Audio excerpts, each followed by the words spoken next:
La question des vies antérieures. Est-ce qu'on y croit ou on y croit pas? Moi, j'y crois pas, je le sais. C'est ça la différence. Je me rappellerai tout le temps une conversation que j'avais eue avec mon chum qui est prof de maths, cartésien, rationnel, athée, donc tout ce qui est divin, il n'embarque pas là-dedans. Et pour lui, quand j'affirmais des choses, c'était comme un peu trop, comme si je disais la vérité incarnée ou ça le dérangeait. Puis là, je lui avais expliqué, écoute mon amour, je suis passée de, à un moment donné, j'y croyais pas, mais je voulais donc y croire. Le vivant, l'invisible, Dieu, etc., mais aussi les vies antérieures et tout. Ensuite, j'y crois. Puis là, c'est plus que j'y crois, je le sais, c'est une certitude. Et je le sais parce que je le sens, je l'ai senti dans mon corps. Il y a une citation bouddhique qui dit « Ne croyez en rien que ce que vous avez expérimenté vous-même ». Alors, je suis Elysia, thérapeute holistique, enseignante en spiritualité appliquée. La chaîne Elysia Unifia pour unifier les différentes perspectives de thérapie à travers la tête, le cœur et le corps. Je vais vous raconter aujourd'hui, donc en premier cheminement personnel aussi, qu'est-ce qui fait que je suis aussi dans la certitude, réalité inébranlable pour moi, la question des vies antérieures. Je vais vous parler un petit peu plus de ma compréhension de l'âme et pourquoi on devrait dire plutôt vie en parallèle et non pas vie antérieure. Et la question de la thérapie qui inclut ce concept-là. Évidemment, socialement, certains ordres professionnels réagissent à ça. Et moi, je pense plutôt que c'est une question de, c'est pas le contenu, mais le contenant, c'est le thérapeute. Je vais vous parler, selon moi, c'est quoi les qualités d'un bon thérapeute qui fait que, qu'on parle de vie antérieure ou pas, c'est pas important, c'est surtout le thérapeute. Et je vais vous faire, évidemment, un petit exercice à la fin en lien avec tout ça. Maintenant, cheminement personnel. Qu'est-ce qui m'est arrivé dans ma vie pour que ça soit aussi une évidence pour moi? Je vous mets en contexte. J'ai 19 ans, je vais voir un médium, un voyant. Et à l'époque, il me dit pas la vie précédente parce que je ne peux pas y aller, c'est dans un autre système solaire. Il y a quelque chose où est-ce que dans cette vie-là, dans cette vie avant, tu étais comme ni homme ni femme, en tout cas le peuple était ni masculin ni féminin. Tu avais besoin de te reposer, mais la vie d'avant, j'avais été abusée sexuellement, violée, encore et encore, à travers plusieurs années de ma vie. Et je vous mens pas, là, mais quand il m'a dit ça, là, j'ai compris. J'ai compris pourquoi, dans cette vie-ci, là, il n'y a rien qui m'est arrivé. J'ai eu des belles expériences avec la sexualité. Vraiment, aucune raison, mais pour une raison que j'ignorais à ce moment-là. Je pouvais très, très, très bien décrire comment une victime d'agression sexuelle, de viol pouvait se sentir. Cette sensation de se sentir sale à l'intérieur, ça n'a pas de sens, comme si notre âme était souillée, envie de se laver et tout. Je me dis, mais comment ça que je sais, je sens comment une victime peut se sentir alors que ça ne m'est jamais arrivé? Il m'a donné la réponse à ce moment-là.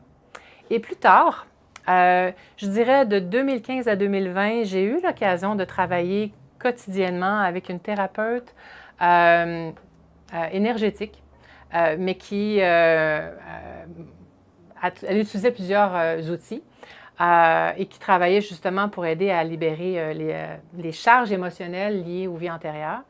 Mais elle s'appelle Magali, que j'aime beaucoup.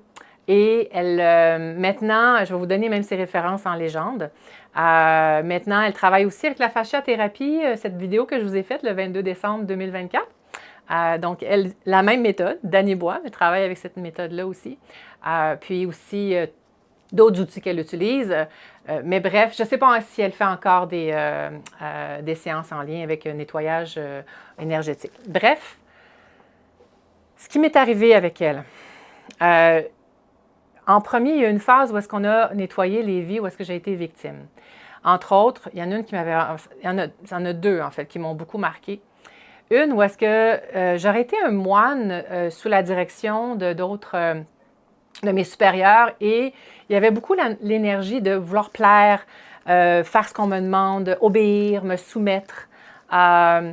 et on m'exigeait continuellement, j'étais comme un animal, traité comme un animal là, à tout faire pour tout le monde. Pas le temps de se laver, rien. Et tellement dans tout faire pour tout le monde que mort à courir vers une tâche et tombé dans la boîte, dans la boue d'une crise cardiaque, est mort d'une crise cardiaque. Okay? Donc, vous voyez un peu l'image. C'est drôle parce que quand elle me racontait ça, je me disais, oh mon Dieu, quand on me demande qu'est-ce que tu fais pour prendre soin de toi, puis pour avoir un bon moment, prendre une douche, prendre un temps pour me laver. J'ai comme compris, puis encore plus aussi, évidemment, la notion d'arrêter de vouloir trop plaire aux autres. Mais cette notion-là, c'est comme, ben oui, c'est vrai, j'aime tellement ça, enfin du temps pour moi, pour me laver. Puis j'aime, comme, dérangez-moi pas, ça va me prendre 1 heure et demie s'il faut, mais j'ai la salle de bain à moi toute seule. Donc ça me faisait rire. Mais la fameuse vie où est-ce que j'ai été violée et tout, avec elle, on a pu aller en profondeur.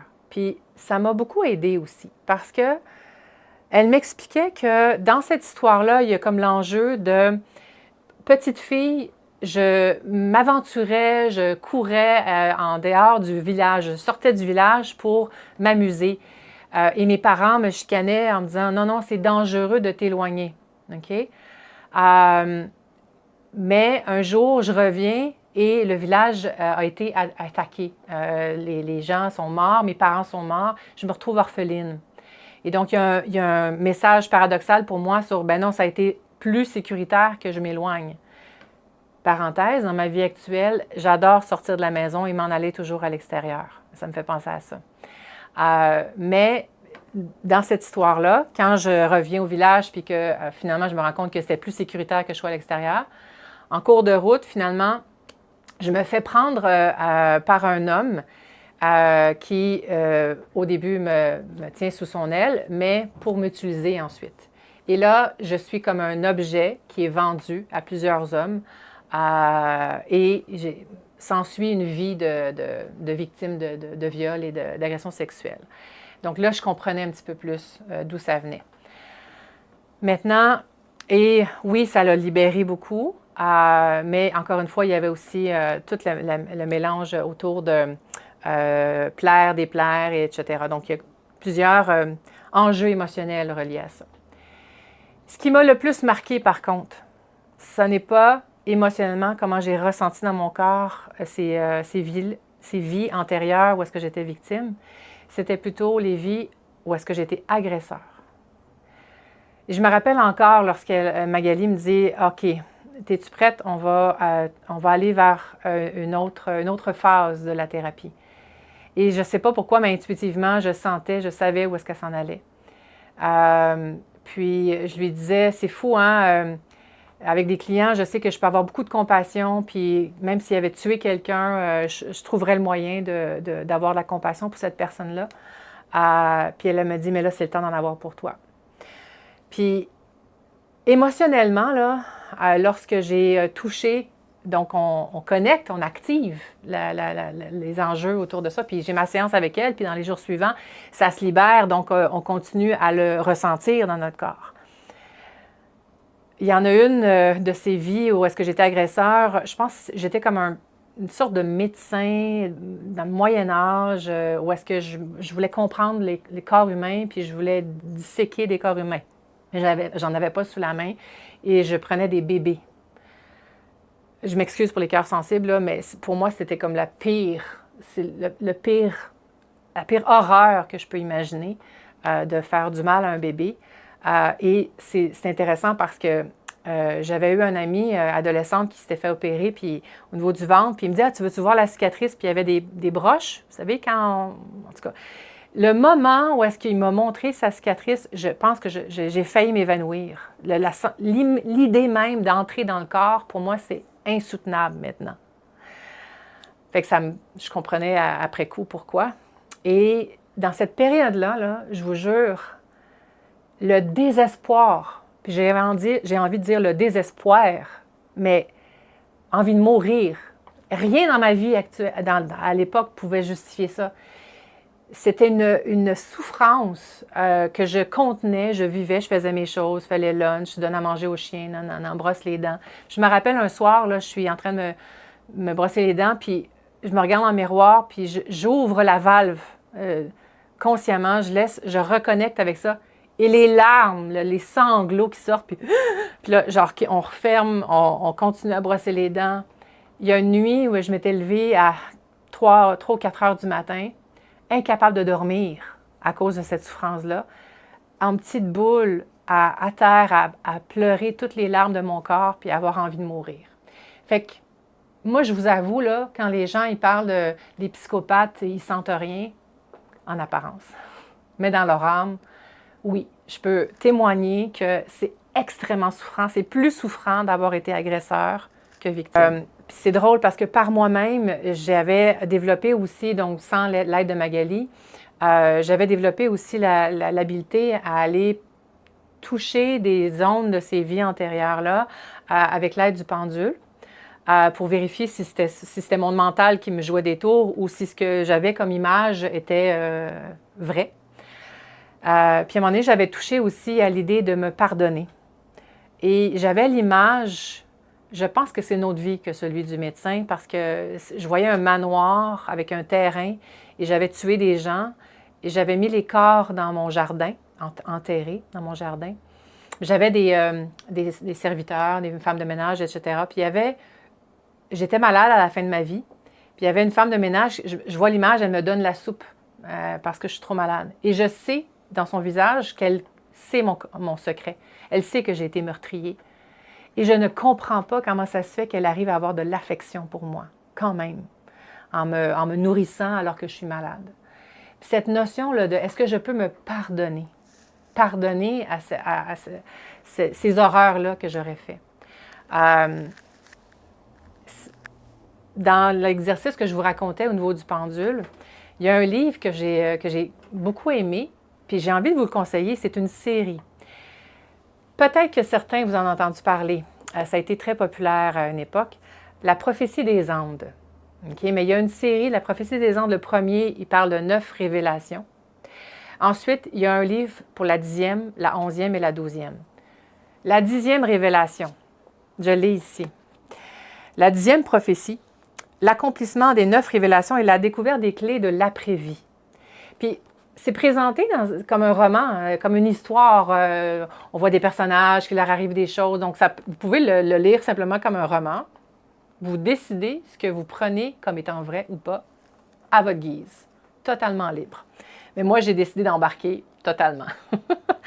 Et il y a une scène où est-ce qu'il décrit une douleur dans son corps suite à un accident. Et un médecin qui lui parle d'utiliser l'énergie aussi, puis d'aller à la source qui est logée dans nos cellules, à la source de cette douleur-là, de cette maladie ou X, Y, Z. Et dans le livre, il raconte comme il y a des images d'une autre vie avant qui lui vient en tête. Et là, je fais, ben oui, je peux aller faire ça. Donc, ce que je faisais, je me laissais, puis ça, c'est un autre élément qui m'a montré comment c'est tellement vrai, puis je l'ai senti. Ce que je faisais, douleur dans le dos, douleur dans le cou, donc c'est comme un signal lumineux qu'on attrape, puis on va chercher l'épicentre. Et là, quelle image qui me vient? J'avais une image à un moment donné, puis là, je laissais le pendule me dire, je ne sais pas si vous vous rappelez, pour ceux qui ont vu la vidéo sur la radiesthésie, donc, avec le pendule, pour moi, lorsqu'il fait avant-arrière, c'est dire oui. Quand c'est de côté, c'est non. Lorsque c'est en rond, c'est peut-être. Okay? Donc, peut-être veut dire que je dois préciser un peu plus parce qu'il faut que ça soit très précis. Et ce que j'avais comme truc, c'est que je laissais venir les images. Puis là, je me dis, est-ce que c'est vrai? Puis là, souvent, parfois, ça me disait, c'est en rond, ça veut dire ouais, plus ou moins. Puis là, je cherchais encore, puis je pouvais distinguer quand je me faisais désaccroire avec mon mental ou quand c'était vraiment ça. Mais pas juste le pendule, émotionnellement. J'avais des images, je pense à une en particulier, j'étais un rameur dans un navire et le déchirement parce qu'il y avait la fille du capitaine, il y a quelque chose comme, il y avait une femme dans le bateau, je ne sais pas comment ça se fait, mais bon, bref. Et j'étais en amour avec elle, mais je devais me sauver. Je voulais me sauver avec elle, puis finalement, ça n'a pas fonctionné. Et je suis mort noyée. Premièrement, je comprends maintenant pourquoi j'ai un peu peur des profondeurs de l'eau, mais je nage, je suis capable de nager. Mais les larmes, l'émotion qu'il y avait avec ça, pour moi, ça, c'était une autre indication. L'émotion est mon guide, ma vraie boussole. Donc, pour moi, c'est une évidence que c'est vrai, tout simplement. Maintenant, comment on peut comprendre ces questions de vie antérieure et tout? J'ai eu l'occasion de différentes conférences, enseignants spirituels, etc., de m'intéresser à la question de l'invisible. Puis, il y a différentes théories, hein, la question des dimensions, de l'âme, l'esprit, etc. Il y a une image qui m'a beaucoup accrochée, que j'ai beaucoup aimée. Ça expliquait que notre âme, elle est beaucoup plus grande que juste pour nous, juste pour cette vie-ci. Et que l'âme pourrait être vue comme une orange. Okay? Donc, tous les quartiers d'orange, c'est plusieurs vies en même temps. Et évidemment, la question des... donc, ma vie ici, donc sur Terre, ben, je suis un quartier d'orange, puis les autres quartiers d'orange, les autres parts de la même âme, vivent leur vie dans soit une autre galaxie, un autre monde, à une autre dimension, etc. Puis, quand je comprenais ça, ça faisait beaucoup de sens pour moi, premièrement, que toutes ces vies sont en parallèle, mais c'est aussi de comprendre que le temps n'existe pas. Okay? Donc, quand je vous dis ça, je sais que c'est difficile à concevoir quand on entend ça, parce qu'on est habitué, on vit dans un monde de 3 dimensions, etc., temps linéaire et tout. En réalité, l'idée que tout existe en même temps dans le moment présent, c'est très difficile à concevoir. Okay? Donc, c'est pour ça que je vous donne l'image de l'orange en premier. Il y a un autre auteur que j'aime beaucoup, Mathias Di Stefano. Je vais vous mettre dans la légende des références pour aller le voir. Dans son histoire, lui, il est né avec une particularité. Il se rappelle facilement de toutes ses vies antérieures. L'histoire d'Atlantide ou autre. Bref, pour lui, c'est normal. C'est comme je vous décris, moi, je n'ai pas eu de contact. Ah non, c'est pas vrai, j'ai quelqu'un qui m'a parlé d'une vie où est-ce que j'aurais été à Atlantide aussi. Bon, bref. Il expliquait ça, puis j'aimais beaucoup sa façon très cohérente, très enracinée, si je peux dire, d'expliquer.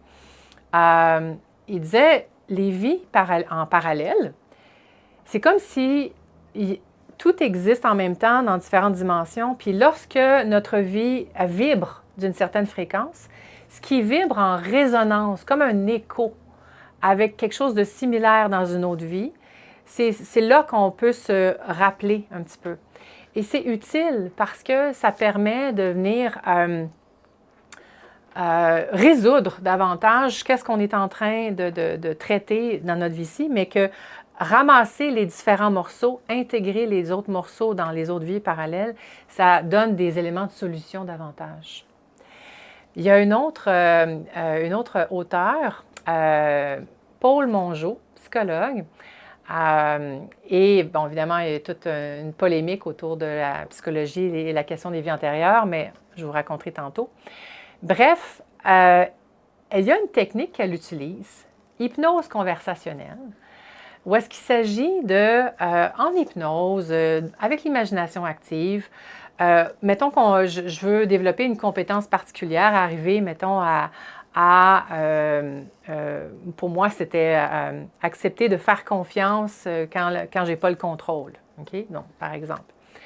Et donc, demander à mon inconscient de me faire vivre dans une autre époque, dans la peau d'un personnage, un autre lieu, une autre époque, bref, et même parfois un autre être vivant. Et ça peut aller dans tous les règnes. Être vivant, ça veut dire règne animal, végétal et minéral aussi. Ce qui est particulier, je sais que là, j'en ai certains qui font comme « Hein? » Mais oui, les roches aussi, c'est vivant. La terre, elle est vivante. C'est un être vivant, mais c'est à un autre niveau, si je peux dire. Bref, pour elle, pour Mme Mongeau, on avait un peu jasé de ça ensemble, puis j'avais trouvé très intéressant sa façon de voir. Elle disait Quand on parle de vie antérieure ou de vie parallèle, on s'accroche à notre ego, notre représentation de soi comme étant « Ah, ben c'est à moi ces autres vies-là ». Mais et si c'était plus large que ça? Si toutes les consciences qui existaient de tous les êtres vivants dans l'univers, c'est comme une grosse soupe gigantesque et dans notre imaginaire, on peut aller capter un peu cette conscience-ci à telle époque, dans tel lieu dans tel autre monde, etc. Donc là, on enlève le concept de l'ego. Et je trouvais ça intéressant parce que moi, souvent, ce que j'aime dire, c'est que quand on vient sur Terre, c'est comme un jeu et on arrive avec des qualités, des défauts, des caractéristiques X. C'est comme si on a un jeu de cartes. Fait que quand on s'incarne comme âme, on dit bon, « OK, je vais jouer mon jeu, je vais prendre telle carte, telle autre carte et je vais voir comment je vais jouer ma mise, comment je vais me débrouiller avec ça, avec ce jeu-là. » Fait que à ce compte-là, bien oui, effectivement, ces cartes-là, ça pourrait être aussi ces autres vies en parallèle.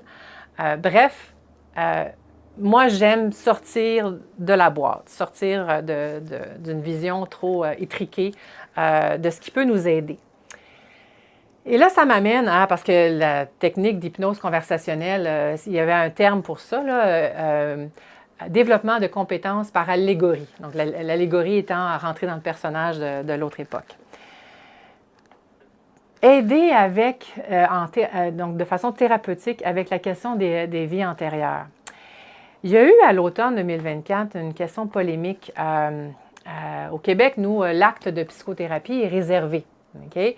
Et certains ont le droit de pratiquer, donc c'est un acte, ce n'est pas juste le titre. Donc, l'acte de psychothérapie, certains ont le droit de le faire, d'autres non. Et là, il y a eu une question autour de l'hypnose régressive qui nous amène à aller dans des vies antérieures ou vies en parallèle. Et il semblerait que, les ordres, l'association professionnelle, etc., ils doivent définir est-ce que c'est de la psychothérapie ou non. OK. Ici, c'est de la psychothérapie, qui peut le faire? Et donc, en définissant que oui, effectivement, ça rentre dans la catégorie psychothérapie parce qu'il y a une intégration qui permet un changement dans notre vie tous les jours. Donc, ceux qui ne peuvent pas faire pratiquer la psychothérapie ne peuvent pas le faire. Et ceux qui peuvent pratiquer la psychothérapie, selon leurs résultats, ils ne devraient pas le faire non plus parce que ce n'est pas scientifique. Je vous avoue, là, quand j'ai su ça, j'ai fait « mais c'est complètement absurde. OK, ceux qui peuvent, faites-le pas, puis ceux qui ne peuvent pas, faites-le pas évidemment. OK, fait parce que ça fait peur, on ne le fait pas. Attends, là, où est-ce qu'on s'en va avec ça? Là? Moi, je pense que le problème, c'est de vouloir contrôler trop technique, méthode, contenu, qu'est-ce qu'on dit pas. Non, on devrait plutôt s'attarder, pas sur le contenu, sur le contenant. Question du thérapeute. Quand le thérapeute a une bonne intuition clinique et une cohérence dans sa personnalité, c'est-à-dire, je ne mettrai pas mes enjeux personnels sur la table et que ça va contaminer le suivi avec le client. Intuition et cohérence. Cohérence, j'entends aussi, c'est cohérence ce que je sens avec le client, mais je vais m'assurer aussi de ce que moi je transmets comme message, la façon dont j'accompagne, ça demeure cohérent entre ce que je porte dans mon corps comme non-verbal et le message que je transmets. Mais je dirais aussi, je transformerais ces deux mots-là avec sensibilité et neutralité. Fait que si on a un thérapeute qui est capable d'être sensible pour bien percevoir et avoir une bonne intuition pour sentir qu'est-ce qu'il en est réellement pour le client, et un thérapeute qui est neutre, bien, je n'ai pas besoin de mettre la question des vies antérieures, même si pour moi, c'est une évidence que ça existe. Pourquoi j'irais forcer mon client à embarquer là-dedans s'il n'est pas là? Si ses enjeux personnels, ce n'est pas de ça qu'il a besoin. Bien, on laisse tomber, c'est tout. Ça m'amène à la question de est-ce que c'est possible d'y croire, mais sans nécessairement y mettre trop d'importance? Hein? Trop, c'est comme pas assez. Je me rappelle une conversation que j'avais eue avec ma mère, puis on jasait de ça. Moi, je crois beaucoup. Comme je vous disais, je ne crois pas, je le sais. Pour ma mère, qui est très spirituelle, qui est très spirituelle, pardon. Elle a été en Inde, elle a fait de la méditation, etc. Mais elle m'avait dit une phrase, j'avais trouvé ça tellement adorable. Elle dit, moi là, j'en ai une vie, là, c'est bien en masse à gérer. Je fais, ben oui, elle a raison, c'est bien correct. Fait que ça m'amène aussi à cette question-là de croire ou ne pas y croire, comment faire la paix avec ça. Bien, pour certains, je ne sais pas si vous avez vu, ou vu le film ou lu le livre Mange, prie et aime d'Elizabeth Gilbert. Dans cette histoire-là, j'aime mieux avec le livre, évidemment, il y a plus de détails. Dans cette histoire-là, il y a un sorcier guérisseur à Bali qui offre des soins puis propose des techniques de méditation. Il lui dit à Elisabeth, qui lui dit, ben pratique la méthode que tu es habituée de méditation, puis tu feras la mienne le soir, le matin. Comme on inclut un peu tout ça. Puis elle lui avait demandé, qu'est-ce que vous faites, vous, quand il y a des croyances différentes, quand des gens arrivent, puis là, ils veulent vous dire, non, non, ma religion ou ma façon de fonctionner, ça serait ça, ça, ça. J'ai adoré la réponse du sorcier. Il disait, moi, je dis oui, oui, oui, puis je fais ce que je veux chez moi. C'est tout. Fait que ça m'amène au point essentiel, dans le fond, là. Qu'est-ce qui est le plus important? Ces idées-là de croyances ou ce que nous, on ressent, ce qui est notre propre boussole intérieure? Cette question de respecter, dans le fond, l'autre, mais se respecter soi en premier. Alors, j'ai envie de vous faire un petit exercice de... en fait, non. J'hésitais entre deux exercices à vous faire faire, OK? Celui où est-ce que j'avais pratiqué avec le pendule. Vous pouvez, si vous avez envie, c'est un petit peu plus compliqué, puis je ne suis pas certaine que ça va vous parler tant que ça, OK? Donc, c'en est un exemple de... J'étais embêtée, puis je me dis, il y en a qui embarqueront pas, puis il y en a qui oui. Fait que, donc, si ça vous intéresse, brièvement, je vous l'explique. Faites l'exercice de vous mettre en posture de méditation, quelques respirations pour vous déposer. Et amenez votre attention sur votre corps et voyez où est-ce que votre attention est attirée pour identifier l'épicentre d'un endroit. Peut-être que c'est une certaine douleur ou une certaine tension quelconque. S'il y en a une, voyez et laissez monter les images qui vous viennent. Vous pouvez demander tout simplement à votre inconscient, j'aimerais voir s'il y a une vie antérieure, une image qui me vient, une scène qui me vient à propos de ça. Et permettez-vous de laisser monter ça. Maintenant, si c'est trop abstrait pour vous, OK? Un autre truc, là, je vous amène plutôt au deuxième exercice que je voulais vous proposer. Dialogue avec votre moi supérieur. On va l'appeler comme ça. Pour ceux qui ont vu les premières vidéos, je vous en avais parlé à propos de France Gauthier, atelier d'écriture inspirée. C'est avec elle que j'ai appris l'exercice. Donc, si ça vous intéresse, à nouveau, je mettrai le lien dans la légende. C'est tout simplement l'écriture inspirée, le défi, c'est de se laisser porter avec ce qui nous vient intuitivement. Donc, vous commencez par la gratitude, dire merci, merci à mon moi supérieur de me guider, de m'inspirer, et de prendre le temps de poser une question. Et quand vous faites l'écriture inspirée, c'est de simplement laisser venir quelconque idée sans censurer. OK? Donc, pour vous aider à ne pas vous censurer, et continuez à écrire n'importe quoi. Donc, là, je ne sais pas trop quoi écrire. Vous pouvez écrire ça, puis ensuite, voilà, des mots de liaison et laissez-vous surprendre par ce qui peut émerger ensuite. Vous allez voir, ça peut être intéressant. Et quand il y a des éléments qui surprennent, ça, c'est un élément qui est souvent intuitif. Vous pouvez vous permettre ensuite d'avoir un dialogue. Donc, quand il y a des éléments qui dérangent, mais je ne comprends pas, qu'est-ce que ça veut dire? Posez la question. Puis ensuite, vous répondez spontanément, vous voyez un peu ce qui émerge par la suite. Alors, sur ça, je vais vous souhaiter une bonne exploration, mais c'est sûr que ça vaut la peine d'être aidé, accompagné pour aller plus loin parce que des fois, notre mental, il fait obstacle. Et je vous souhaite une bonne fin de journée aussi. Évidemment, allez liker si vous avez aimé, faites vos commentaires, des idées, je peux peut-être en prendre pour des prochaines vidéos. Puis, à la prochaine!